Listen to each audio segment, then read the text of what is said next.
Bonjour, je m'appelle Faraké et je vous dis la bienvenue si vous me suivez sur les réseaux sociaux, quels qu'ils soient. J'avais vraiment envie de faire une vidéo en fait différente de celle que je fais sur ma chaîne YouTube. D'abord, juste pour vous dire que j'aide les femmes et les hommes à gagner de l'argent en extra, voire plus.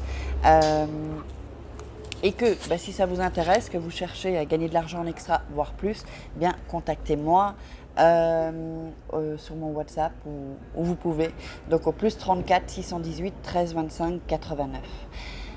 Oui, j'habite en Espagne. Alors, moi j'avais vraiment envie de parler d'un thème qui est récurrent en fait et que je retrouve dans les gens qui me contactent ou les gens que je croise. C'est que c'est sûr que dans la vie on traverse toutes les saisons, hein. Il y a l'été, le printemps, l'automne, l'hiver, et que c'est cyclique quoi en fait. La vie c'est cyclique. On a toujours des hauts, des bas, des hauts, des bas. Et pour ceux qui ont des bas là pour l'instant, ceux qui sont en été ou au printemps, c'est top, tant mieux. Mais pour ceux qui ont des bas, qui sont plutôt en hiver ou en automne là pour l'instant, ou c'est plutôt cette période-là de la vie, eh bien, je voulais vraiment vous dire de surtout pas lâcher vos rêves en fait, parce que une fois que dans la vie, hein, on nous dit, on nous conditionne, on dit oui, les adultes doivent pas rêver, c'est pour les enfants, c'est pour... Ben non, il faut rêver. Il faut rêver, pourquoi? Parce que rêver, ça nous donne des objectifs. Et il faut savoir aussi ce pourquoi on rêve aussi. C'est-à-dire, par exemple, je sais pas, par exemple, voilà, j'ai vu une vidéo sur Mykonos, par exemple, c'est extraordinaire. Par exemple, un voyage à Mykonos, ça fait partie de ma liste de rêves. Donc, avoir une liste de rêves. Et comme ça, les choses que vous allez faire, que vous soyez entrepreneur ou que vous soyez employé, que- quoi que vous soyez, ça n'a pas d'importance, eh bien, avoir une liste des rêves, de faire, donc une liste, c'est-à-dire faire des choses avant de mourir, quoi, en fait. Toutes les choses que vous voulez faire avant de mourir. Bon, c'est un peu glauque, mais bon, ça fait partie de la vie, hein, évidemment. Eh bien, il faut avoir des objectifs et aussi faire des plans. Ça, c'est hyper important. Et aussi, je voulais vous dire que quand vous avez des périodes de bas, ça dure pas, c'est pas permanent dans la vie. Et c'est sûr que quand on traverse des difficultés, euh, Dieu sait si j'en ai traversé des difficultés, mais comme tout le monde, hein, on a tous notre tempête, notre tsunami intérieur, c'est moi j'appelle ça comme ça. Eh bien, sachez que d'abord c'est pas permanent et que voilà, ça ne va pas durer toute votre vie en fait. Et quand on est en souffrance, on a tendance à se dire et à croire, parce qu'on est tellement dans le présent et dans cette souffrance, que ça va cela va durer toute la vie en fait. Et la souffrance, non.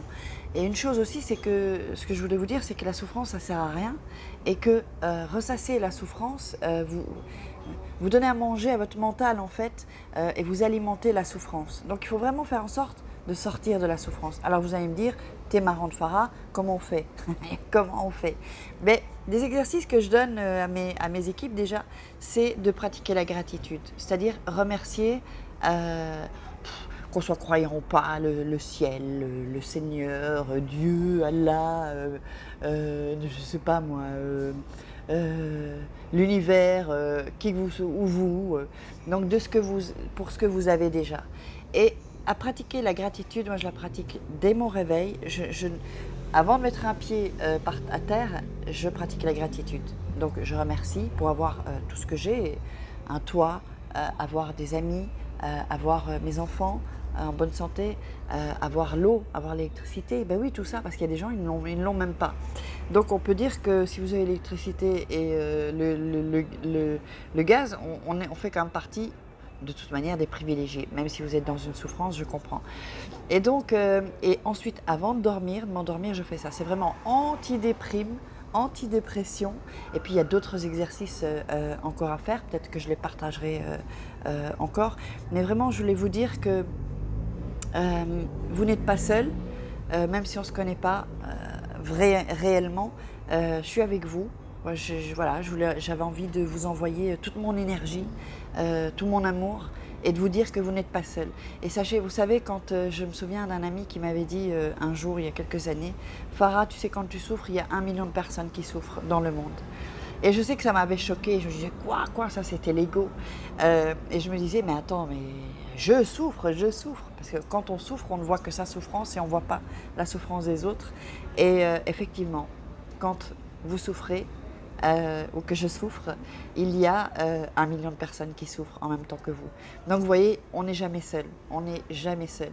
Et si vous vous sentez seul, eh ben, venez me parler, vous savez que vous avez une amie ici. Allez, je vous embrasse et la pêche, hein. Ciao.